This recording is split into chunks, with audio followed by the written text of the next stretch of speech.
Okay, good morning everyone. So let us carry on, and the next little sutta I'm going to look at is the 8th one in this booklet. This is the Hemaka, the student Hemaka, on, what is it, a page number 40 in the booklet.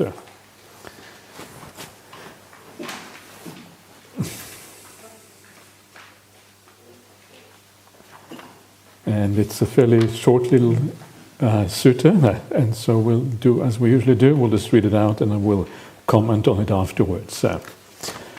So this is how it goes. Those who have previously answered me, said Venerable Hemaka, before Gautama's teaching, said, thus it was, or so it shall be. All that was no more than hearsay, just promoting speculation. I found no delight in that. But you, sage, explain to me the teaching that destroys craving. Having understood it, one wonders mindfully, may cross over attachment to the world. The removal of desire and lust, Hemaka, for whatever is pleasing here, whether seen, heard, sensed or cognized, is extinguishment, the state that remains forever. Those who have fully understood this, mindful, are quenched in this very life, always at peace. They have crossed over attachment to the world.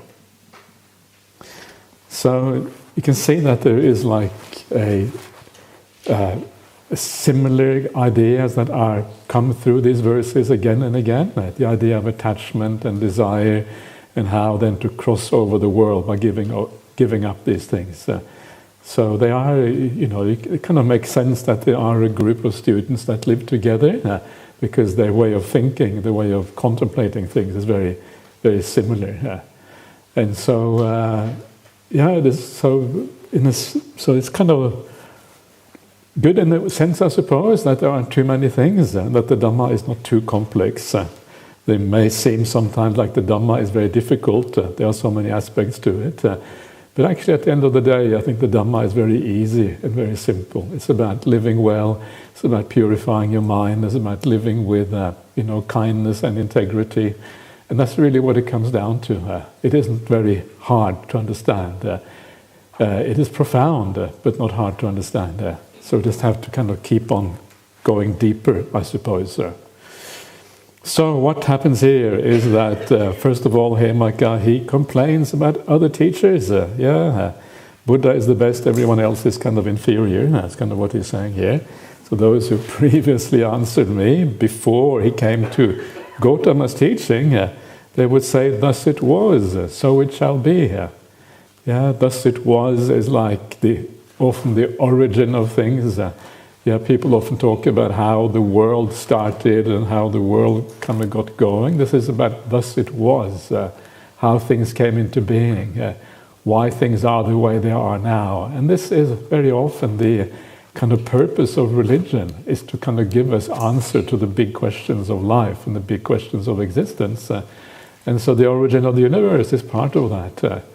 Why did the universe start? Because God created the universe. Of course, that's the way it started. It's kind of obvious, isn't it? God came and said, bang, he kind of used his magic wand, ding, and now the universe exists. Before it did not exist, afterwards it exists. But anyone who thinks about that for a second understands it doesn't explain anything. Okay, so then what do you have instead? You have another thing that is unexplained, which is God. God certainly has existed forever, was always there. So you haven't really made any useful argument by saying that.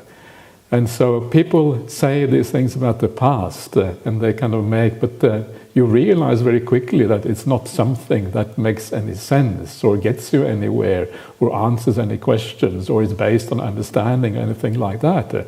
It's just an idea in people's heads. And this is why he says here, it's just hearsay, it's just promoting speculation.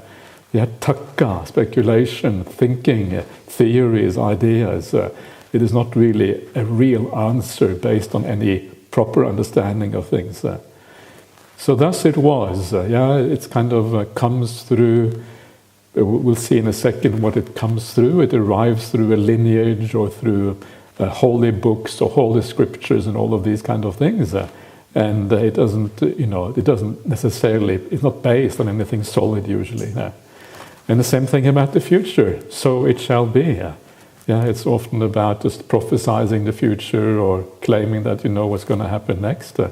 One of the kind of surprising things about the Buddha is that he never says much about the future. Nor does it say much about the past. There is a nice sutta, I think it is the, what's it called? Chula Sakuludaya Sutta, I think, which is Majjhima Nikaya number 77, something like that, where he talks about the future and the past. And he says, the only thing I say about the past, the only is the recollection of past lives. That's what I know about the past. It doesn't say anything about the origin of the universe, anything like that. It says when you have seen the past lives, okay, well then you understand about past lives.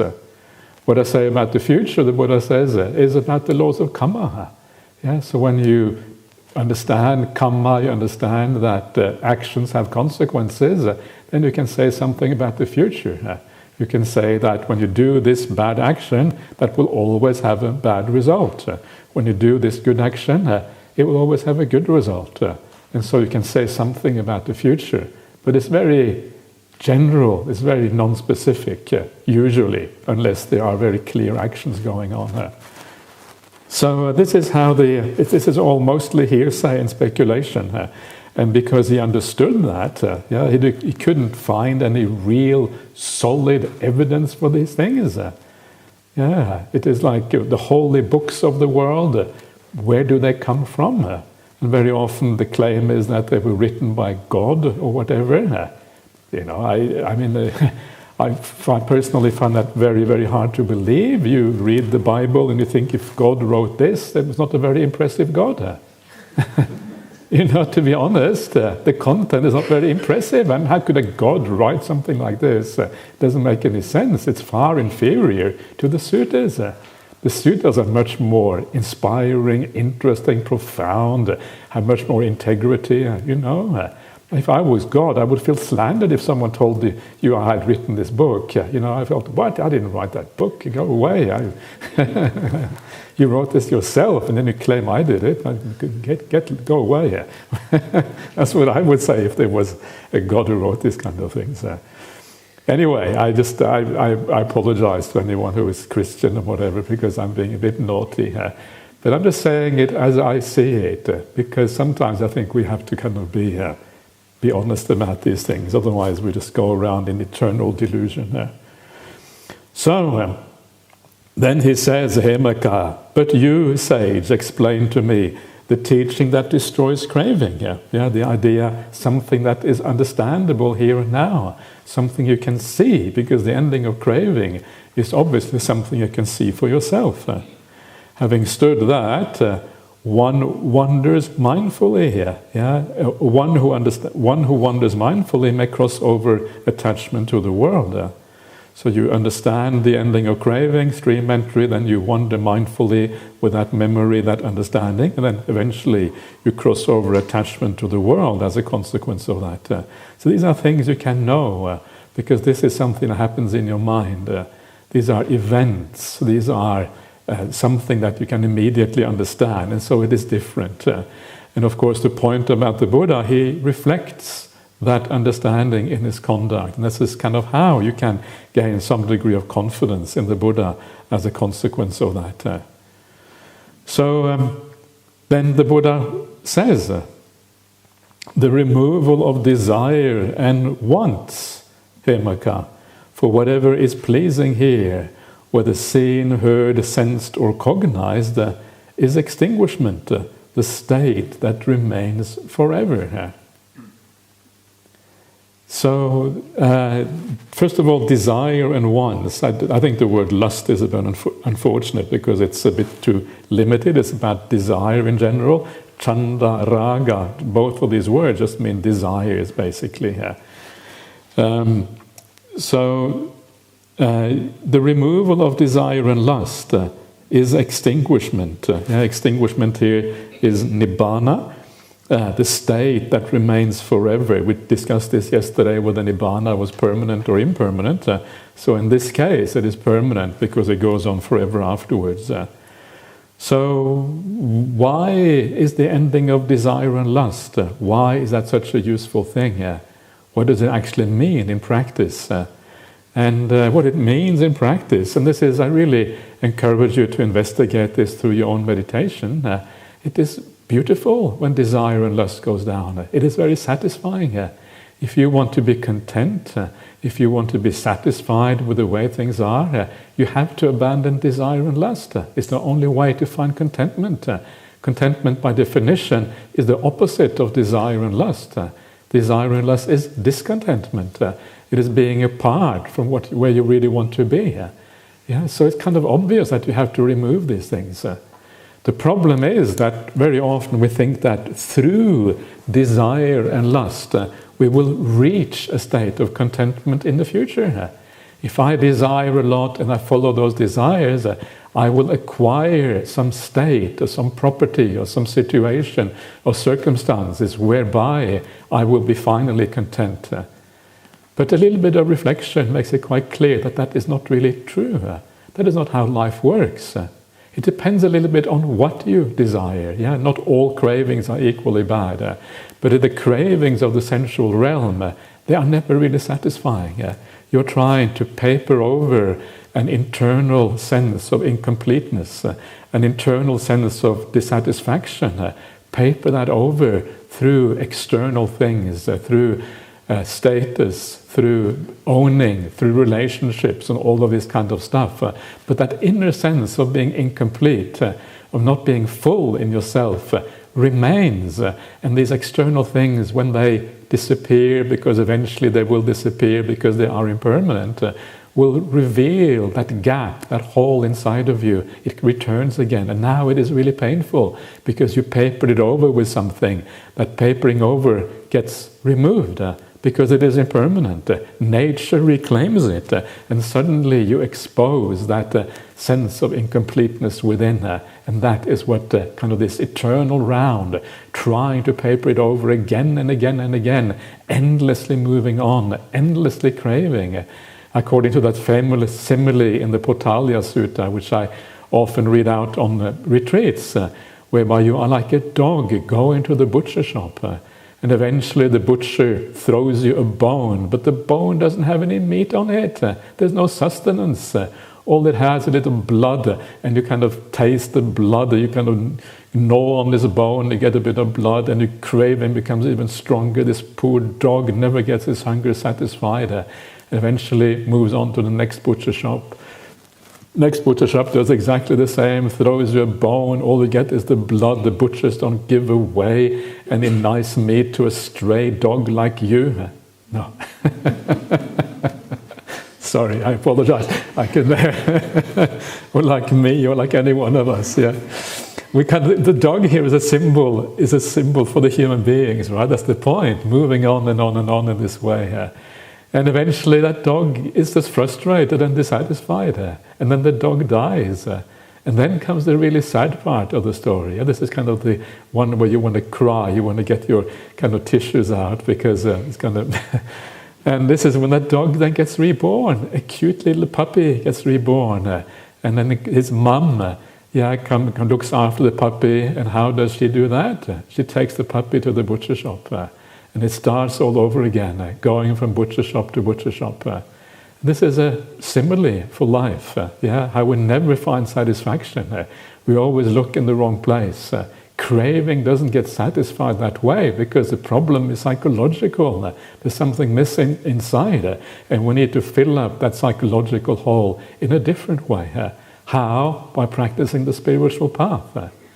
And this is the weird thing, is that instead of trying to satisfy craving by searching for the goal of craving, if we instead do something completely different, like practicing the spiritual path, by being kind, by being generous, by being compassionate, not by judging people. Judge no one in the whole world, even the people who seem like the greatest monsters. Don't judge them. they don't know what they're doing. They are blind. It's not about business to judge them. Instead, say, okay, whatever, I don't understand it, but they probably have their own reasons.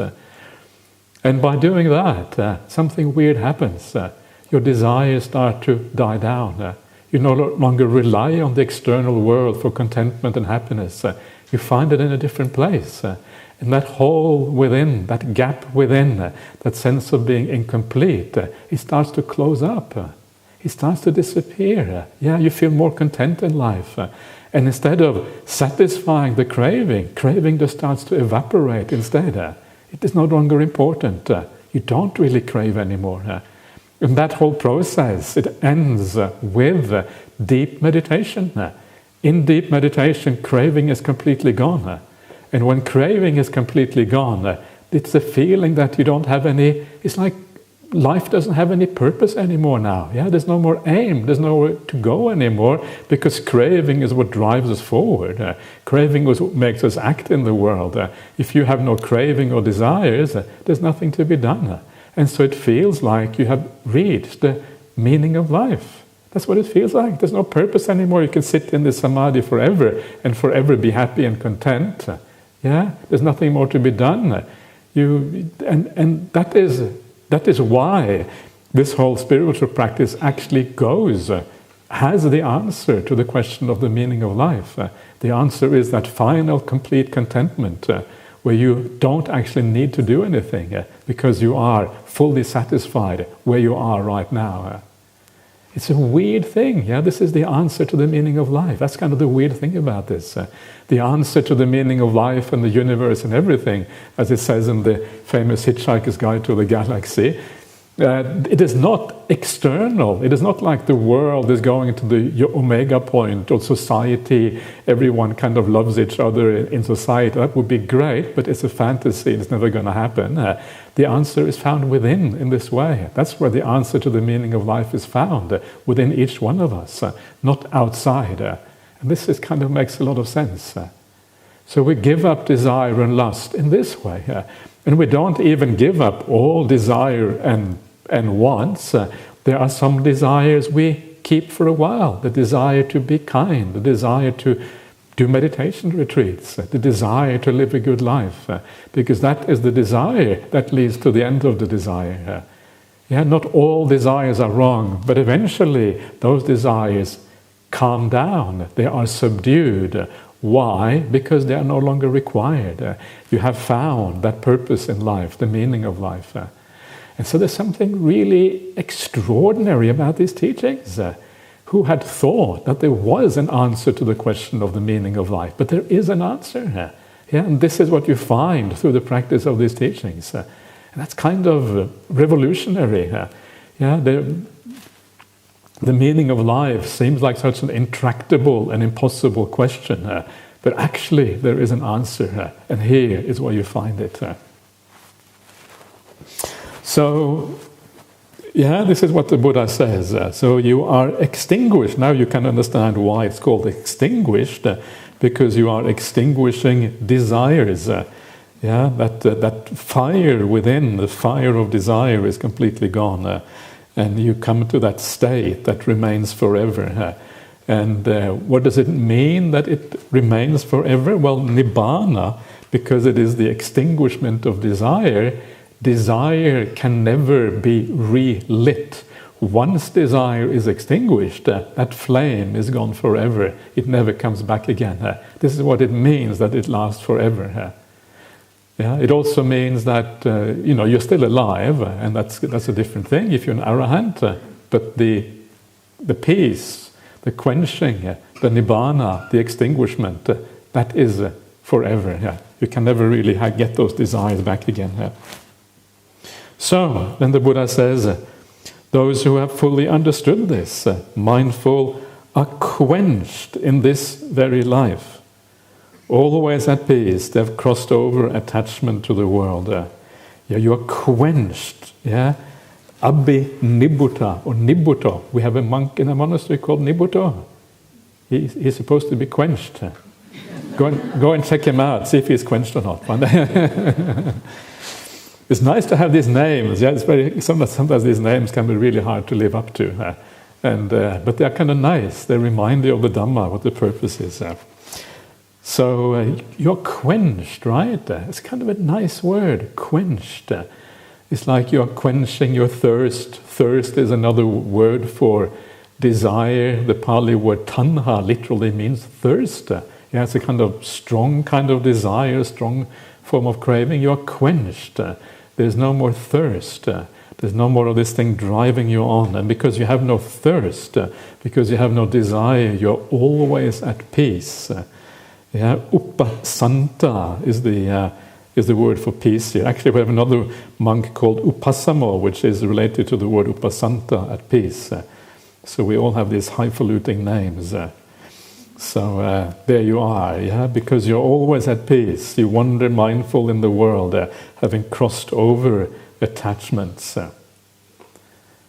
So a lot of the, again, you can see here in this sutta, like the other ones, you start with some simple ideas of the wrong kind of doctrines about the past and the future, and within a couple of verses you have reached to the having crossed all attachments to the world. Yeah, it kind of moves on very, very fast from basic stuff to very profound things, and this is the nature of these verses that we have here.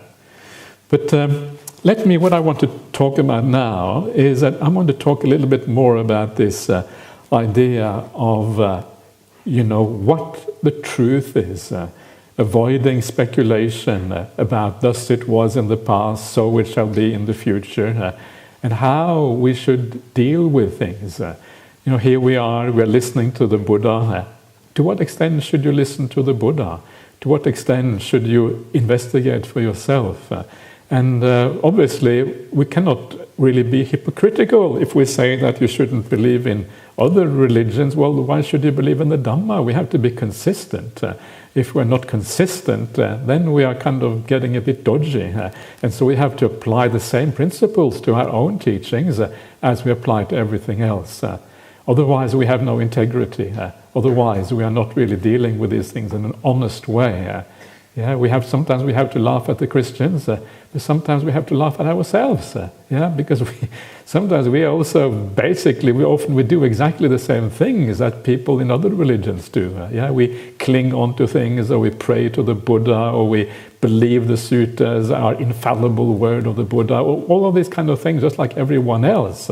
We have the same tendency because these are human tendencies. We want security, we want to be assured, we don't want to have too much doubt. Doubt can be hard to live with, but we have to be courageous, and we have to try to approach these teachings in a way that is wise. So what I want to have a quick look at is the famous sutta known as the Kalama Sutta, because this is precisely about these topics, about how to deal with truth and how to approach the idea of what is real and what is not real. And it relates to this idea of speculation that we have here, promoting speculation, takka vadanang. Vada means like increase, the increase of thinking, the increase of speculation, all of these things. So how can we avoid speculating? How can we approach truth instead?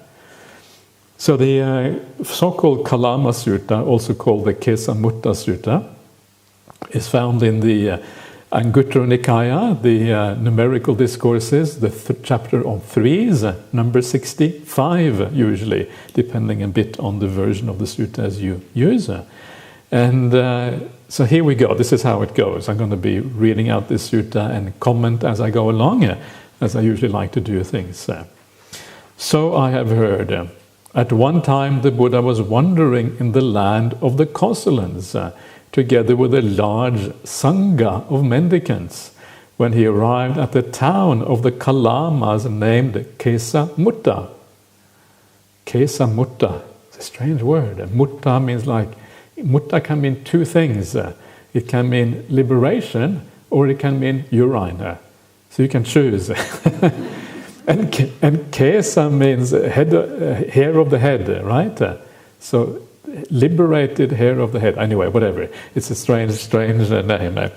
The Kalamas of Kesamutta heard. And this is kind of one of the standard expressions that you find in the suttas. When some sage comes to your town, especially the Buddha, the rumor starts to spread. It seems the ascetic Gautama, the Sakyan gone forth from the Sakyan clan, has arrived at Kesamutta. He has a good reputation. That Blessed One is perfected, a fully awakened Buddha, etc., etc. And it goes on for quite a while. And the reason I'm not going to say it all is because the text in front of me is abbreviated. I can't read it. I can't remember it verbatim, so I'm going to just drop it. And it ends up with saying, it is good to see such perfected ones. It is good to see such arahants. Isn't that great? I just love this kind of idea. This is kind of Indian society. There's something very beautiful about the Indian society, that it is such a country full of kind of spirituality, where religion and spirituality is so important, and it's so diverse. At the time of the Buddha, there was this incredible diversity of different teachings and different religions, and they were all arguing with each other and discussing, and you have to kind of find your way through all of this and listen to the various teachers, and then you made up your mind, It is good to see such arahants.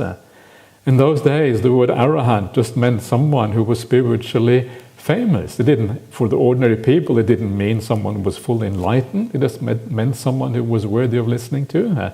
And people were interested in that, and they would go, And often they wouldn't have made up their mind. They didn't have any idea, I am this, I am that. They were just generally interested in spirituality. And it's such an attractive kind of society, where this is what is seen as the most important thing. The most important thing is not amassing all kind of goods or wealth or riches or whatever. The most important thing was to seek out a profound, reliable, amazing, maybe not charismatic. Charismatic has a kind of negative connotation to it, but someone special, who had some special vibe, if you like, and seek them out and then listen to what they had to say. That is kind of how that society was like. It's very interesting. I was in India not so long ago, just over a year ago, and that was really nice to go to India again. And you go there as a Buddhist monk, and you're not part of the mainstream at all in India if you are a Buddhist monk. Most people are Hindus, a lot of people are Muslims. Buddhism is just a tiny, tiny minority, except for in a few places. But they still respect you. They respect you because you look like this. That's kind of why they respect you. You're wearing funny robes. For them it's not funny at all. For them it's kind of, well, look at this. This must be someone special. And you shave your hair, and so they respect you in that society. And that's kind of really nice. In Australia, do they respect you for a Buddhist monk? Sometimes they do, but sometimes they don't. Sometimes they couldn't care less about you. Sometimes they think you're some crazy freak, and they will shout at you, get lost, or whatever. And, when I go back to my kind of home country, I don't know if it's my home country anymore, but I go back to Norway sometimes, and I kind of walk around. People just look away from you. They don't even want to look at you because this kind of challenging or something like that. Norway is a bit like Australia. Most people are atheists these days. No one is really interested in religion. And they have no idea what they're missing out on, right? They are so blind, so stupid. Sometimes I'm just amazed. The conditioning is so strong. It's hard to break out of that. Indian society is so different, even in the present day.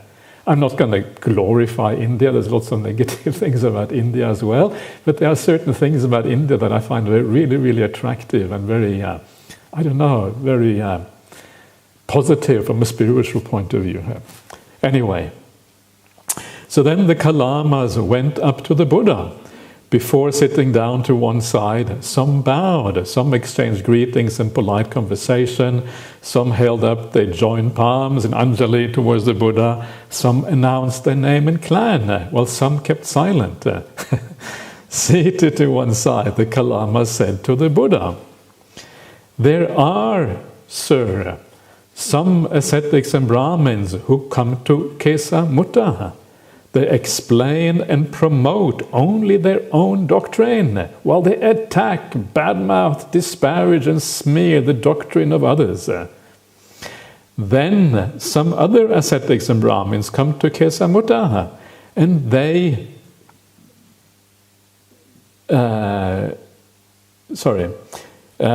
too explain and promote only their own doctrine, while they attack, badmouth, and disparage, and smear the doctrines of others. So, sir, we are doubting and uncertain. We wonder who of these respected ascetics and Brahmins speak the truth, and who speak falsehood. Yeah, it's kind of a really good question. You hear all of these different teachings. Who is telling the truth? It's a very good question. And so the Buddha replies, it is enough, Kalamas, for you to be doubting and uncertain. Doubt has come up in you about an uncertain matter. And so this is like the starting point, in Buddhism, or the starting point is that doubt, sometimes doubt and uncertainty is the right approach. You should have doubt and uncertainty. And when two different people come and they say the exact opposite things and both claim to be right and say the other one is wrong, then of course you have to wonder who is right. Sometimes you come to Buddhism and you may feel, do I have to believe everything the Buddha said? I find rebirth really difficult to believe in. Does that mean I'm forced to believe in rebirth? And the answer is, of course not.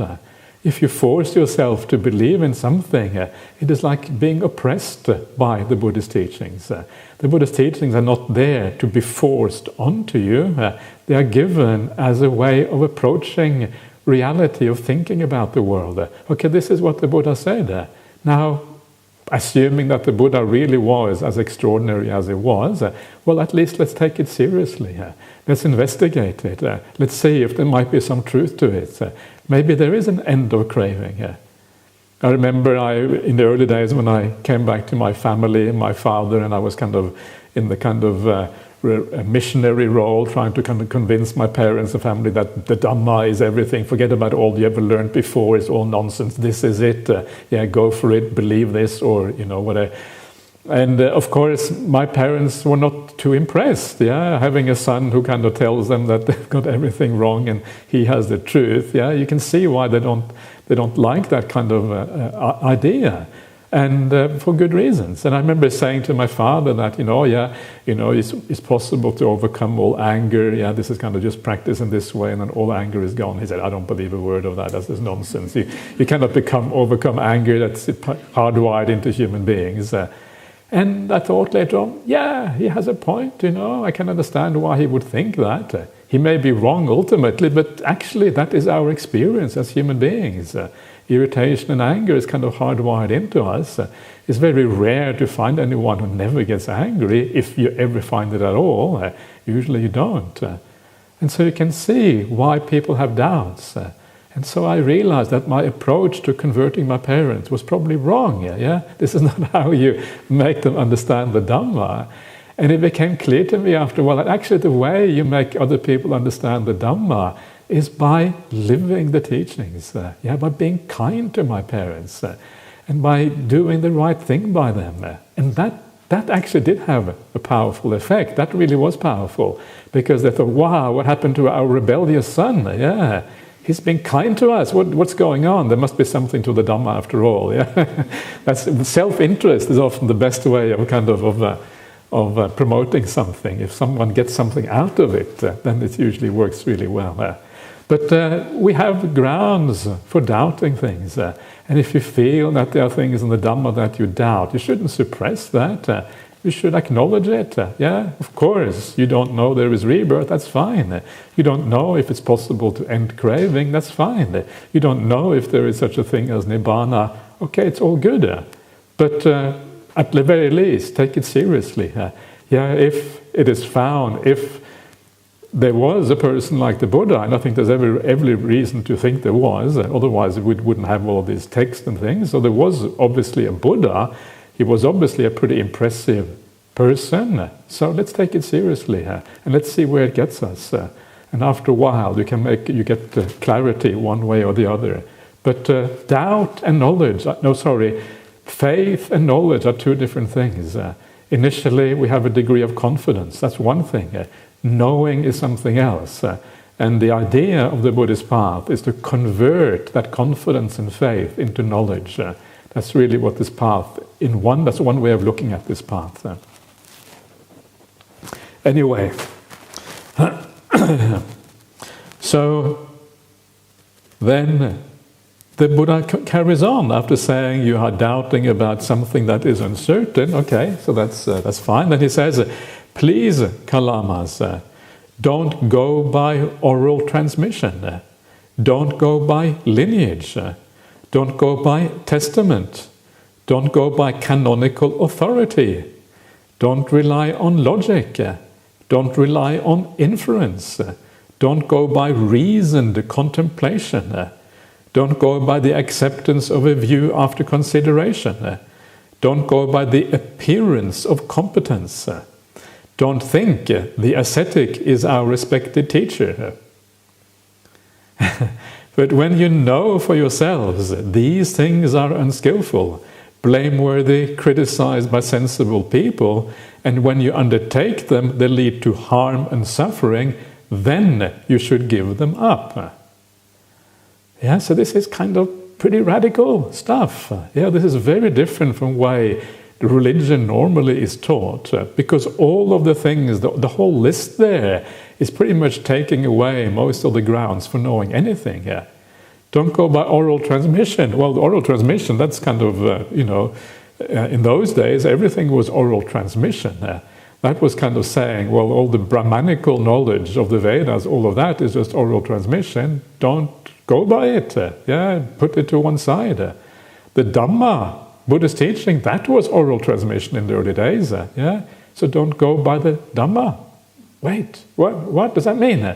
Don't follow the Dhamma? What am I going to do if I don't follow the Dhamma? Okay, let's carry on. Don't go by lineage. Parampara, one person after the other. The Buddha in the similes, I'm sure you've heard the simile before, the simile of the file of blind men. It's always men, isn't it? In these things. The file of blind men. And each man in this line is blind. And the Buddha says, this is like a lineage, right? And so you believe the latest person in that line, but they're all blind. The first one is blind, and so they're all blind. And so why do you believe this latest person just because there is a long line going back? Very often, these things are kind of gives us a sense of authority, that there's a long lineage, and so maybe it is true because a long lineage, but not necessarily so. Often not at all. If the first person didn't know what he was talking about, then the whole line can be dismissed. Don't go by testament. Testament, again, is this idea of someone having said something, and then you kind of go by that, because that's what they attest to, having a testament. It's like the testament in the Bible, is that these are testaments. Don't go by canonical authority. Forget about the Majjhima Nikaya, right? All this other stuff. Actually, this sutta is canonical authority. So the canonical authority says, don't go by canonical authority. We have a problem here. What are we going to do? So you can start to see that there are some issues here, right? And of course, the issue, as you will see in a second, is that don't go by canonical authority. It doesn't mean that we should dismiss all canonical authority. It just means we should see it in context.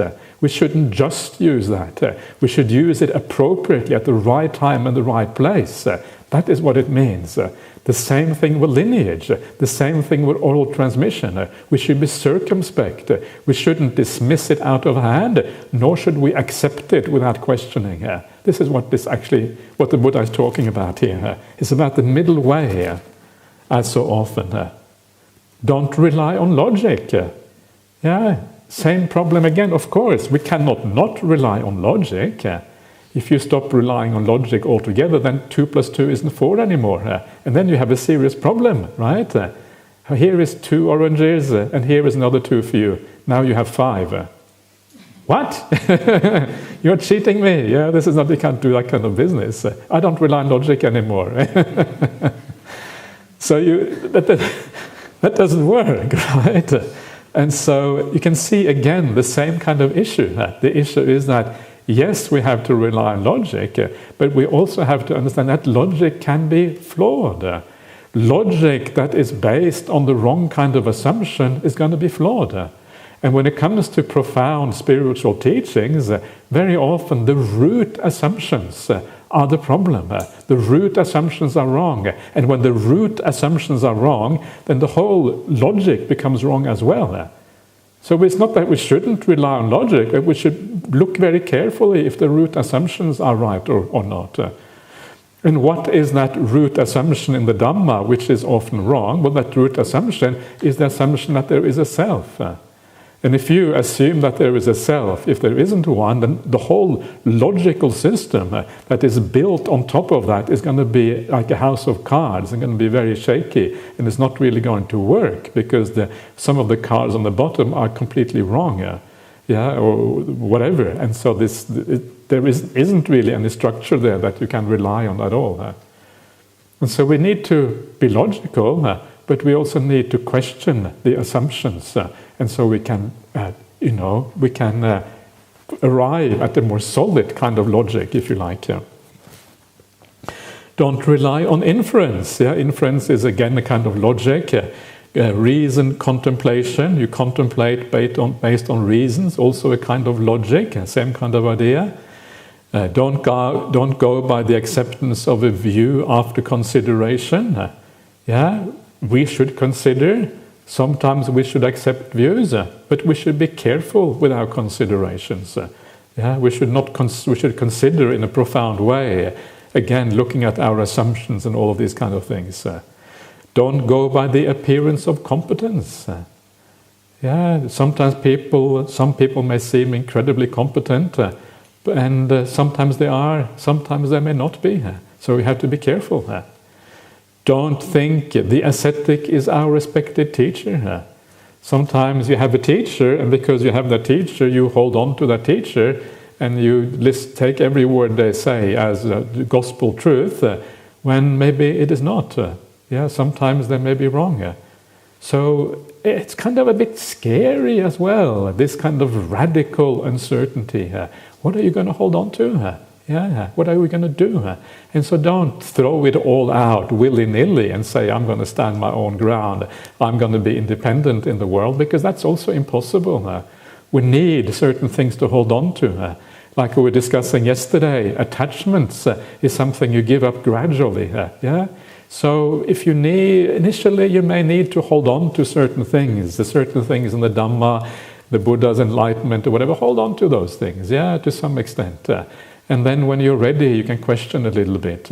Or the other way around, you may question initially, and then as you investigate, you find more certainty in these teachings.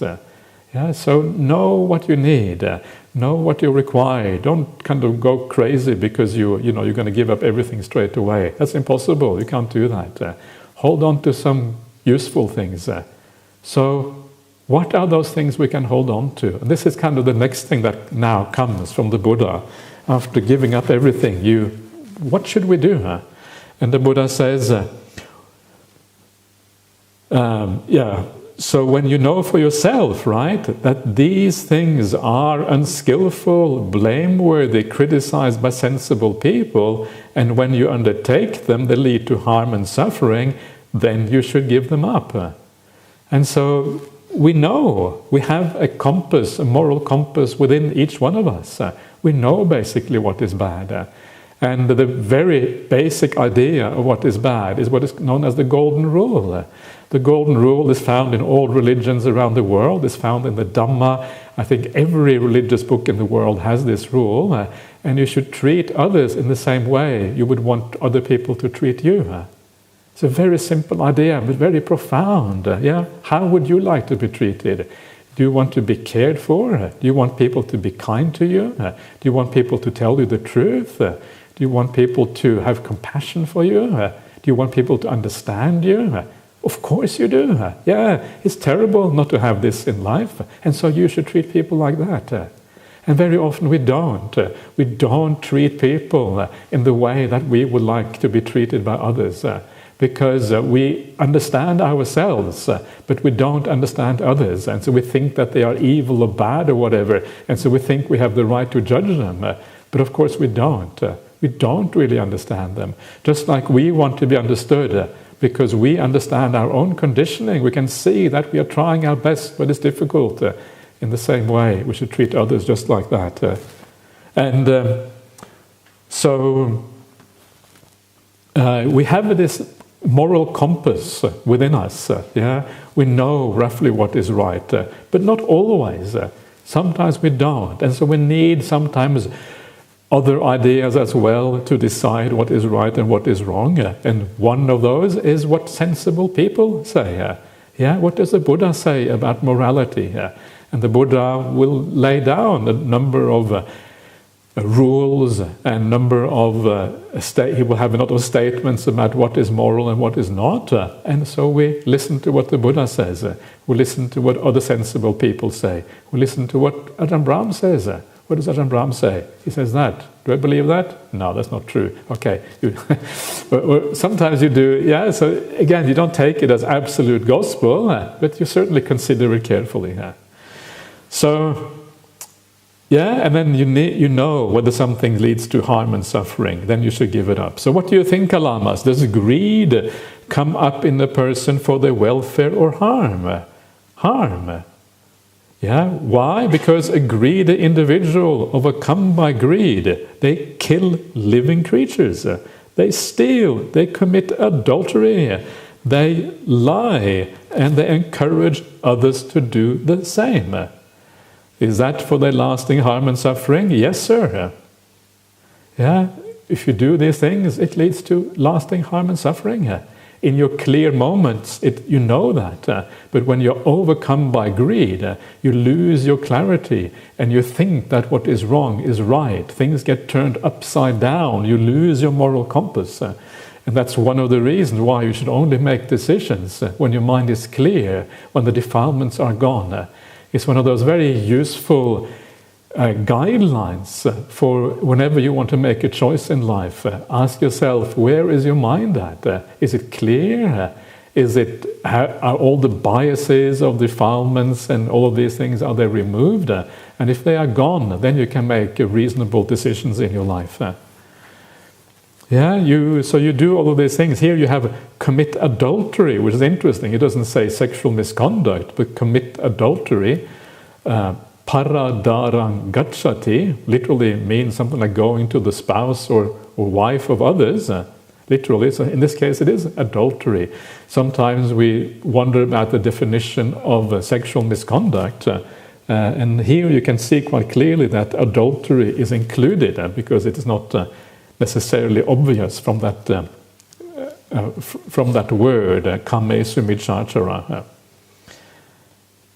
So this is what greed does to you. Greed makes you stupid. Greed blinds you. Greed makes you biased.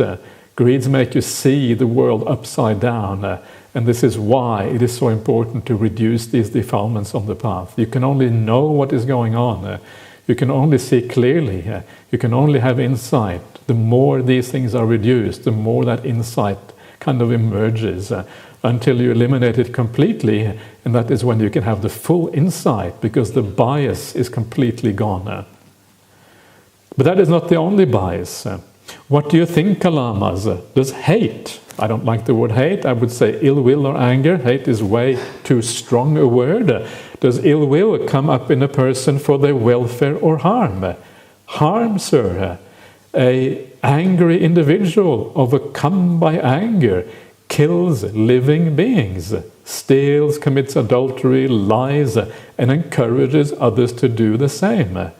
Is that for their lasting harm and suffering? Yes, sir.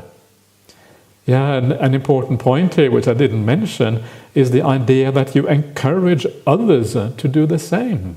That is also bad karma. Encouraging others to do bad things is itself bad karma.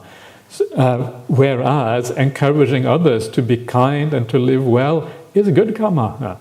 So encourage other people to live well as well. But do it carefully. Don't think, encouraging others good. Now I'm going to go around and tell everyone to be kind. And then you're going to annoy the whole world because you are going around telling everyone.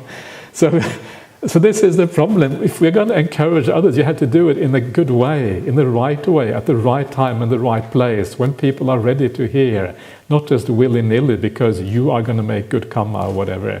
You have to know the right thing to do this. But it's an interesting point. Encouraging others is itself good karma when you do it in the right way. What do you think, Kalamas? Does delusion come up in a person for their welfare and harm? Harm, sir. A deluded individual overcome by delusion, moha, kills living creatures, steals, commits adultery, lies, and encourages others to do the same. Is that for their lasting harm and suffering? Yes, sir. What do you think, Kalamas? Are these things skillful or unskillful? Unskillful, sir. Blameworthy or blameless? Blameworthy, sir. Criticized or praised by the sensible people? Criticized by sensible people, sir. When you undertake them, do they lead to harm and suffering or not? Or how do you see this? When you undertake them, they lead to harm and suffering. That's how we see it. So that is kind of the ultimate ground for ascertaining what is true or not, is your own experience. That is the final arbiter, the final decider, the final source for truth in the Dhamma is your own experience. And that's kind of really interesting. And so at the end of the day, if something does not fit with your experience, at the end of the day you should reject it. Of course, you should be humble also. You should know that sometimes experience is complicated. Sometimes you may be a bit unclear about exactly what your experience is. Sometimes you may recognize that you need to investigate over quite a bit of time, not just go by one random experience, but check things out over time. But in the long run, if you understand that something is wrong because you have seen that with clarity, that is going to have to be the final answer to things. And I have realized that. I have an enormous respect for Ajahn Brahm. He's been my teacher for 30 years.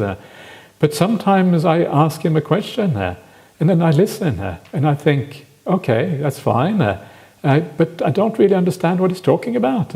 What does it mean by this? And sometimes I have to say, okay, I don't understand, as I'm not going to take it on board, because it doesn't make any sense to me.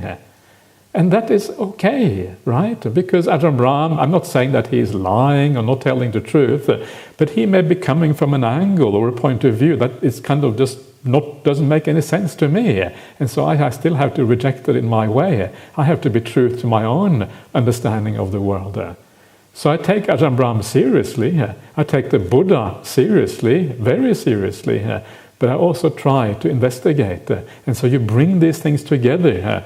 And when you bring them together, that is when it becomes very powerful. Your experience, together with the suttas, together with other people who practice this path, and everything kind of coming together, that's when it's powerful.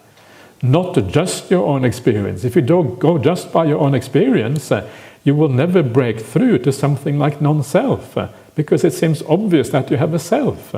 Right? I can feel it, it's right there, so what's the Buddha talking about? The Buddha must be wrong. Well, that is also the wrong way of approaching this, because the point here is that the Buddha is pointing to something profound going on, and you know that that sense of self that you have is a bit shaky anyway. You know that there's something weird going on with the sense of self. It is never really stable. It's always moving around. Sometimes you wake up in the morning, you don't really feel like yourself. What happened today? And so you know that there's something a bit unreliable there. And so you investigate more deeply. And so you have experiences. You use the word of the Buddha and you build up something based on several pillars at once. And then you kind of gradually arrive at truth in this way. So then the Buddha does the opposite. He then says that don't rely on all of these things, but when you know that certain things are skillful, blameless, and praised by sensible people, when you undertake them, they lead to welfare and happiness. Then you should acquire them and keep them. What do you think, Kalamas? Does contentment come up in a person for their welfare and harm? Contentment here is, I think it is alobha, which means non-desire, quite literally. Let's see. Yeah, alobha, exactly. So non-desire, he has translated as contentment. And they say it leads to your welfare. Because when you are content, not overcome by greed, do you go killing, stealing, committing adultery, lying, and encouraging others? No, you don't do those things anymore. Next one is love. So love here is the opposite of hatred and ill will. Literally, non-ill will is the word in the suttas. And again, you don't do any of these things. Love here means the metta, so it's the higher kind of love. Yeah, the kind of friendliness or goodwill, if you like, for all beings. And then we have the opposite of delusion, which is here translated as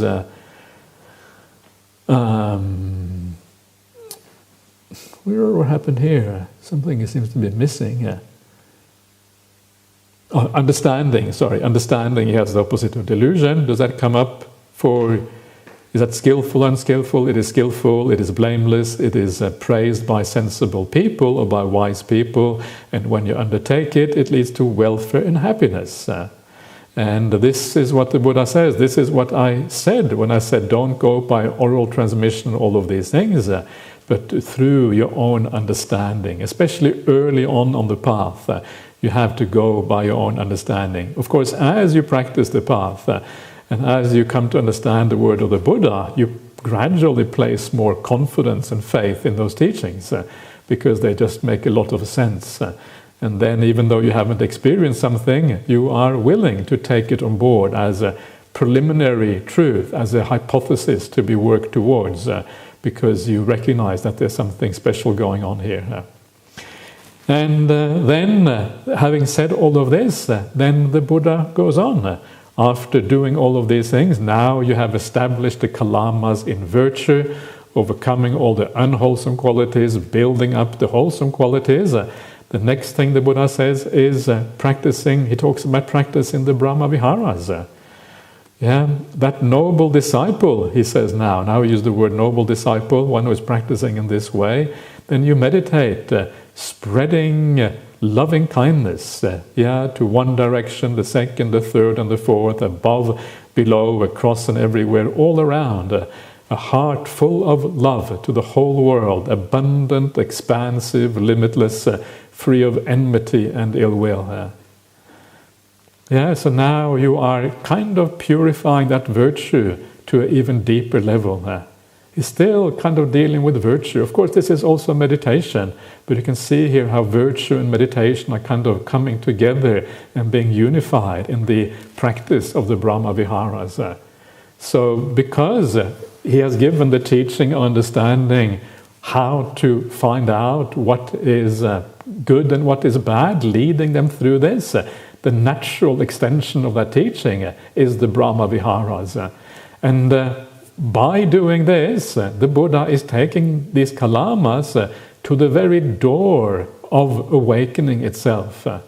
If you can practice the Brahma Viharas in this way that is explained here, this is like a very high expression of meditation. This is meditation to a very profound level, right? And it is so profound that you are on the doorstep of awakening itself. So these people who were confused and uncertain or whatever, through a very skillful trajectory here, by asking them to rely on their own experience, he takes them virtually all the way to the end of the Buddhist path. All that is missing is maybe the idea of right view.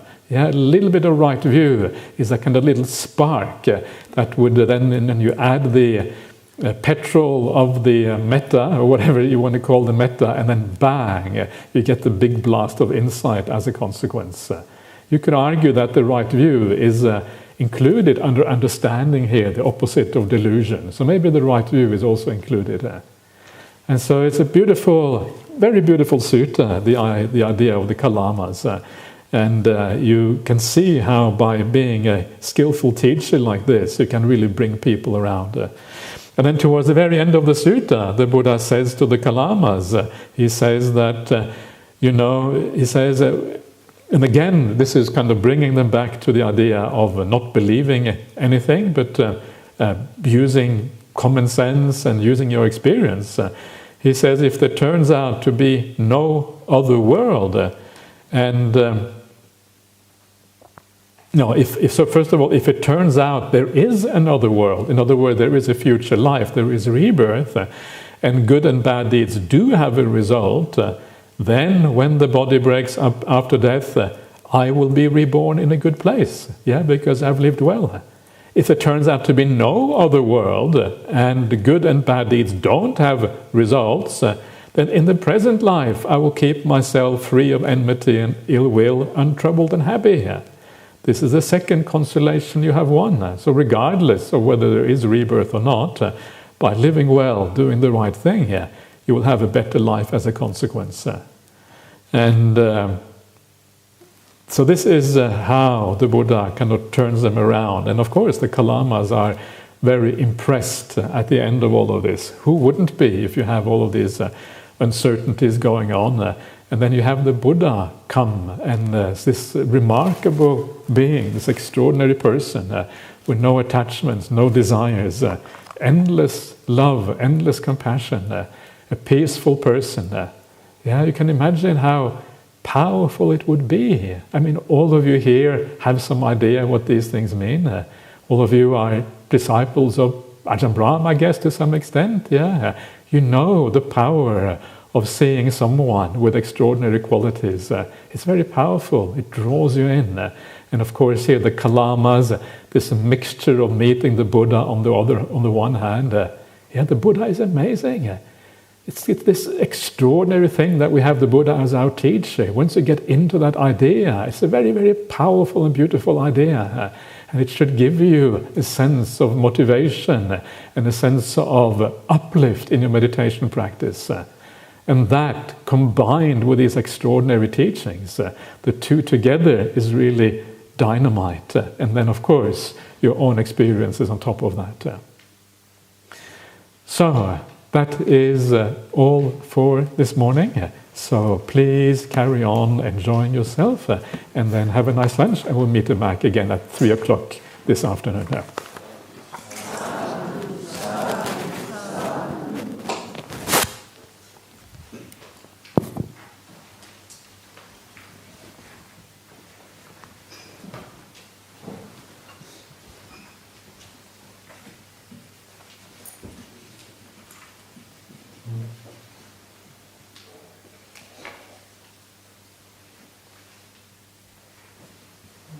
Mm-hmm.